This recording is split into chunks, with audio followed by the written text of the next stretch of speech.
But it's not all bad news. It is, after all, the most wonderful time of the year. Fox Business contributor and energy analyst for the Price Futures Group, Phil Flynn, joins us now for more market meteorology. And Phil, the weather outside is frightful, but the natural gas prices are delightful. For energy investors, you say, let it snow, let it snow, let it snow. Am I right? I know. Yeah, I am right, and I'm sorry to say that because I know a lot of people are struggling at this, but, for investors, this is a good thing. And for the U.S. energy industry, higher prices sometimes are a good thing because they have to make a lot of investment, right, to keep us warm.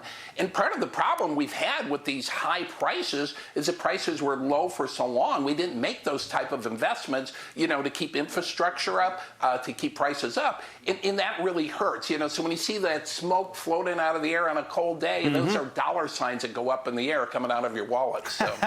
Look, I was hoping I was going to entice you to sing a little bit. Nothing? Not even. Well, you know what? If my voice wasn't as scratchy, I probably would break in the song. Maybe before the Christmas holiday we'll do that. I don't want to scare America off. Okay, all right. You know what? Both good points there. We'll move on. So listen, prices vary across the country, right? But the national average is up as a whole. What regions could see the greatest impact on their heating and energy bills? Obviously, this is all temperature related, and it looks like things in the north, the Great Lakes, the Northeast, probably going to be feeling the pinch more so than the South. They really are. When you look at the Midwest, they get hit the hardest. And what's a concern, obviously, is that a lot of these states don't necessarily have, the higher incomes that some of the other cities do. So as a percentage of their income, when they get hit with these cold bills, it could be 15 to 20% of their income. So a lot of these people are really going to feel this in the wallet this winter. So if you look around, there's also concern on the production side, because when we get these polar vortexes, sometimes the pipes get frozen. There's energy companies out there right now braving the cold to try to avoid that situation. But what happens is, demand goes up, production goes down, and you see these price spikes that eventually filter down to everybody. Here's an interesting question. The cold is actually causing liquids in natural gases to freeze, right? And in turn, that freezes production. Besides prices rising from this, what other impacts could we see? Well, when you see that happen, you could drop production anywhere from 5 to 10%. That could be predicted on this storm.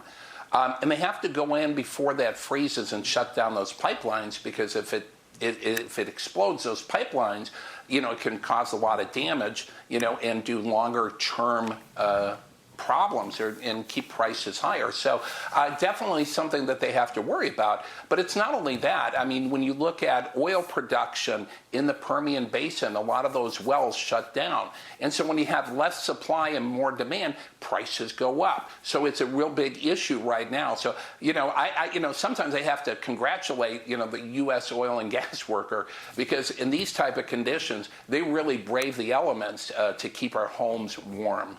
Speaking of which, do me a favor, settle a debate in my household. What is the most cost-effective temperature to keep your thermostat on? I'm just asking for my wife and I. Well, it depends if you ask me or my wife, right? My wife likes it a little colder. Yes. I like it a little warmer, right? But, my understanding is right around 67 degrees is about the best. So, of course, a lot of people are saying, are you nuts? I'm going to be wearing sweaters and stuff. But that's why we have ugly sweaters, to wear them when we turn the temperature right around 67. So what was your number? What did they have for you? So you're saying 6'7". I had to do it. Right. I had to do it. Listen, Phil, Bane is So I go 72. I'm a warm-blooded creature by heart, but I know that costs a lot of money. So, Mr. Flynn, thank you so much. I can feel that. Yeah. Thank you. Happy St. Nicholas Day. Appreciate it. Thanks for joining us this morning.